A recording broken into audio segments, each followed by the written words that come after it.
शांति शांति शांति। श्री शिव महापुराणांक रुद्र संहिता सृष्टि खंड 15वां अध्याय सृष्टि का वर्णन। नारद जी बोले, हे महाभाग्य, हे विधेय, हे देव श्रेष्ठ, आप धन्य हैं। आपने आज यह शिव की परम पावनी अद्भुत कथा सुनाई।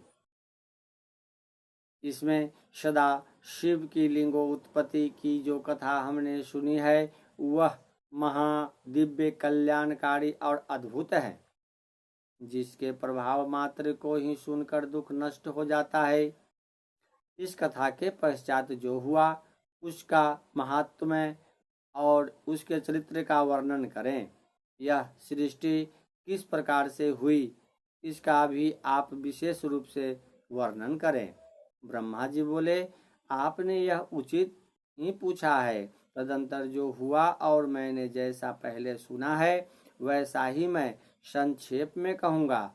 हे विपेंद्र, जब सनातन देव शिव अपने स्वरूप में अंतर ध्यान हो गए तब मैंने और भगवान विष्णु ने महान सुख की अनुभूति की।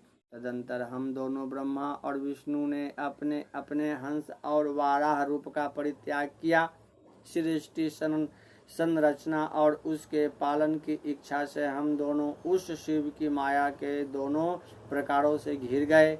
नारद जी बोले, हे विधेय, हे महाप्राज्ञ ब्राह्मण, मेरे हृदय में भगवान संदेह है।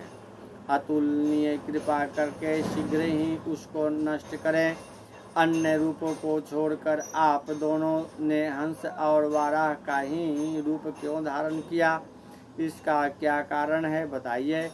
सूत जी बोले, महात्मा, नारद जी का वचन सुनकर ब्रह्मा ने शिव के चरणाविंदों का स्मरण करके आदर पूर्वक यह कहना प्रारंभ किया।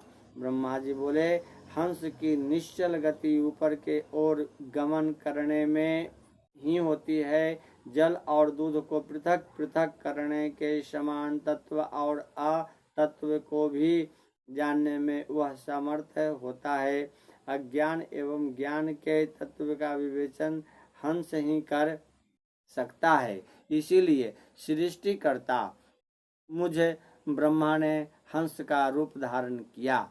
हे नारद, प्रकाश स्वरूप शिव तत्व का विवेक वह हंस रूप प्राप्त न कर सका, अतः उसे छोड़ देना पड़ा। सृष्टि संरचना के लिए तत्पर प्रवृत्ति को ज्ञान की प्राप्ति कैसे हो सकती है जब हंस रूपों में मैं नहीं जान सका तो मैंने उस रूप को छोड़ दिया। नीचे की ओर जाने से वाराह की निश्चल गति होती है, इसीलिए विष्णु ने उस सदाशिव के अद्भुत लिंग को मूल भाग में पहुंचाने की इच्छा से वाराह ही रूप धारण किया, अथवा संसार की पालन करने वाले विष्णु ने जगत में वाराह कल्प को बनाने के लिए उस रूप को धारण किया। जिस दिन भगवान ने उस रूप को धारण किया उसी दिन उसने यह श्वेत वराह संज्ञक कल्प प्रारंभ हुआ था। अथवा उन महेश्वरी जब यह कहती हुई कि हम दोनों के द्वारा हंस और वाराह का नाम उसी दिन से वह श्वेत वाराह संज्ञक कल्प प्रारंभ हुआ है।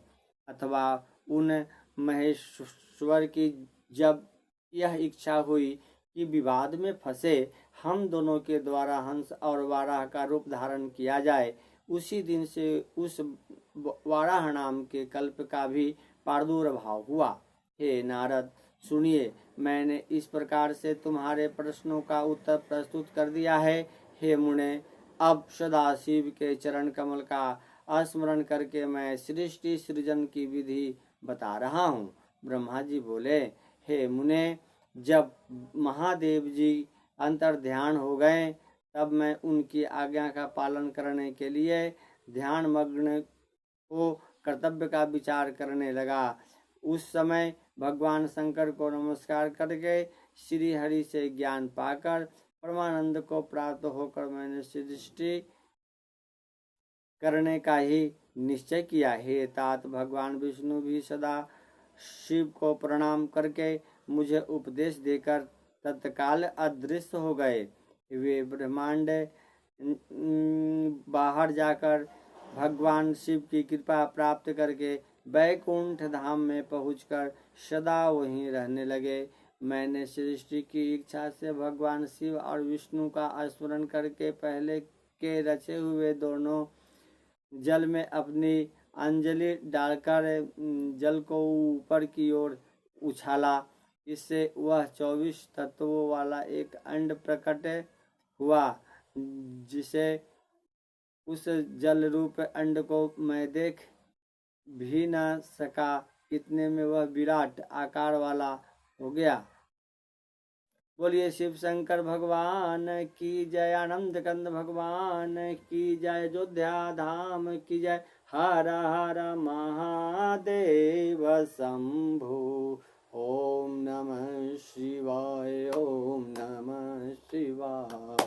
हरे हरे भोले बाबा नमः शिवाय। ओम नमः शिवाय, शिव नमः शिवाय। हर हर भोले बाबा नमः शिवाय, नमः शिवाय, शिवा नमः शिवाय।